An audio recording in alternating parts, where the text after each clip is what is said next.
দেখেছি এদেশে 90 গণঅভ্যুত্থান সংঘটিত হয়েছিল, কিন্তু কি হয়েছিল?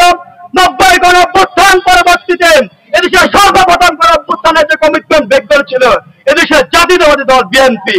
কিভাবে? আপনারা দেখেছেন যে মাগুরার যে উপনির্বাচন, মাগুরার 2 আসনের উপনির্বাচনের মধ্য দিয়ে, ভোট কারচুপির মধ্য দিয়ে সর্বপ্রথম যে গণঅভ্যুত্থানের কমিটমেন্ট তারা ব্রেক করেছে। আমরা দেখেছি এই যে নির্বাচন কমিশন, স্বাধীন নির্বাচন কমিশন গঠন হওয়ার জন্য কারা হচ্ছে নানানভাবে হচ্ছেন, না হওয়ার জন্য নানানভাবে পায়তারা করেছেন, সেটা আমরা দেখেছি। আমরা দেখেছি কারা হচ্ছেন আপনারা হচ্ছে ইন্টারিম গভর্নমেন্টকে নানানভাবে হচ্ছে চাপ দিচ্ছেন।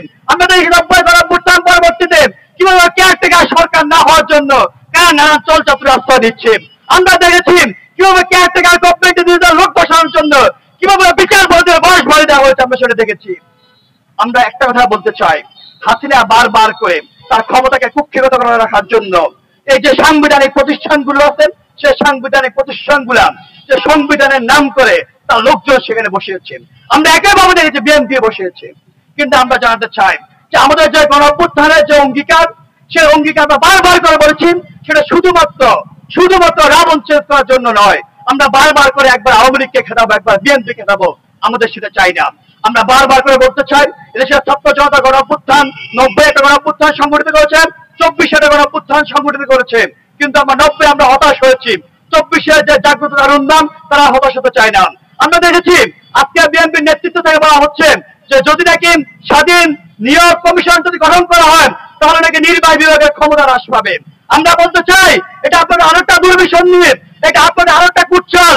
আপনি জানেন যদি স্বাধীন নিয়োগ কমিশন গঠিত হয় তাহলে আপনার সরকারের যে জবাবদিহিতা নিশ্চিত হবে। যদি স্বাধীন নিয়োগ কমিশন গঠিত হয় তাহলে হচ্ছে আপনার এখানে একটা সুস্পষ্ট স্বচ্ছতা জবাবদিহিতা নিশ্চিত হবে, আপনার সরকার কার্যকারিতা বাড়বেন, আপনার জনগণের আস্থা বাড়বেন, গ্রহণযোগ্যতা বাড়বে।